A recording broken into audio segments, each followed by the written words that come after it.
Hello students, welcome to the session by Karuna Mohapatra, and today we are dealing with the chapter Physical and Chemical Changes from grade 7th.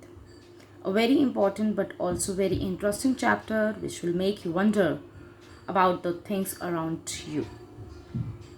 After the completion of this chapter, you will able to define what are physical changes, what are chemical changes, rusting of iron and crystallization. Every day you come across many changes in your surroundings. These changes may involve one or more substances.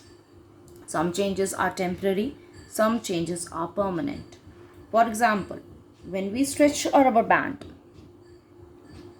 it goes back to its original shape when we let it go.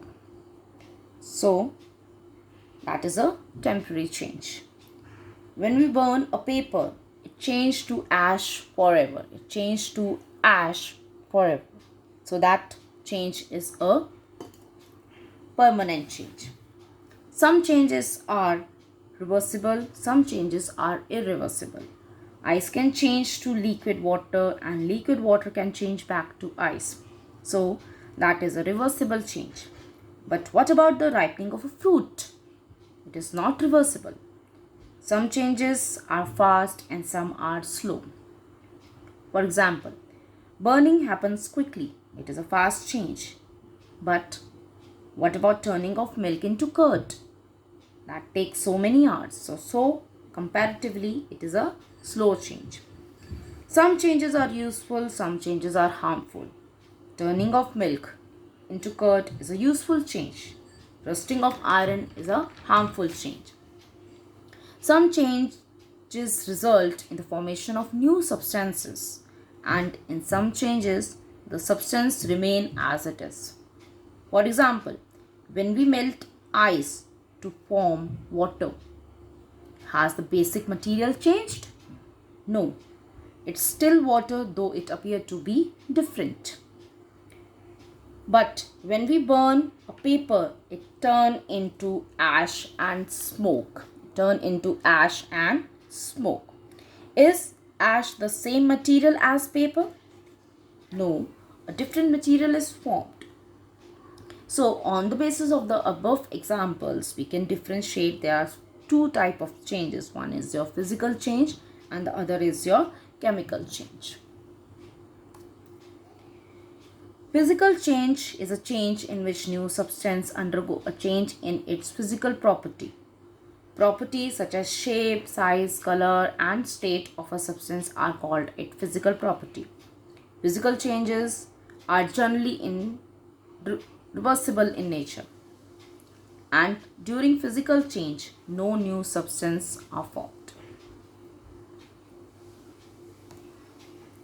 Here are some important characteristics of a physical change: that no new substance is formed in a physical change. Physical change is generally reversible in nature. These changes, they are temporary in nature. Some examples of physical change are boiling of water, drying of cloth, melting of ice, beating of metal, glowing of bulb, cutting of fruit, sheet of paper converted into pieces, sugar solution. Chemical changes. Chemical changes is a change in which one or more new substances are formed. Chemical changes are permanent and they are irreversible in nature. A chemical change is also called chemical reaction. Generally, there are two types of reaction on the basis of heat absorbed or given off. Exothermic reactions are those reactions in which heat is given out to the surroundings. Endothermic reactions are those reactions in which heat is absorbed from the surrounding. And some other property of a chemical changes are change in color, smell, evolution of gas, formation of precipitate. Some examples of chemical changes are given. In first example, when we burn magnesium ribbon, so magnesium lost its property on burning and a new substance called magnesium oxide is formed. Mg is a symbol of magnesium and O is a symbol of oxygen. How to write the equation? So we all know that students, burning take place in the presence of oxygen. So when magnesium ribbon is burned, the magnesium combined with oxygen and it lead to the formation of a new substance called magnesium oxide. We cannot convert this magnesium oxide back to magnesium and oxygen. A new substance is formed. So this change cannot be reversed back. Now see second example. What we have done in second example, two test tubes are there. In first test tube, we have taken copper sulfate solution. The color of the first test tube is blue because copper sulfate is blue in color and it is also called as blue vitriol. In copper sulfate solution, we have put one iron nail and we kept this test tube for 1 week. After 1 week, when we see there is a change in the color become green. Now we will explain this. Copper sulfate react with iron and iron being more reactive replace copper from copper sulfate solution and lead to the formation of iron sulfate and copper. This reaction is also irreversible in nature, that's why it is come under the example of chemical changes. Now the third example is a new substance, carbon dioxide, is formed on adding baking soda and vinegar. What we are doing, we are taking vinegar, we are mixing vinegar with baking soda. When these two substances, they are combined together, then carbon dioxide gas is evolved and some other substances are also involved. Now carbon dioxide along with sodium acetate, the formula of sodium acetate is CH3, COONA is also involved and oxygen, water also released. Now when carbon dioxide gas is passed through lime water, the formula of lime water is CaOH twice. Lime water turn milky. The lime water turn milky due to the formation of another new substance called as calcium carbonate. How this reaction take place? Carbon dioxide plus CaOH twice, which is the formula of lime water. When carbon dioxide pass through lime water change milky due to the formation of calcium carbonate. The formula of calcium carbonate is CaCO3 and water is released.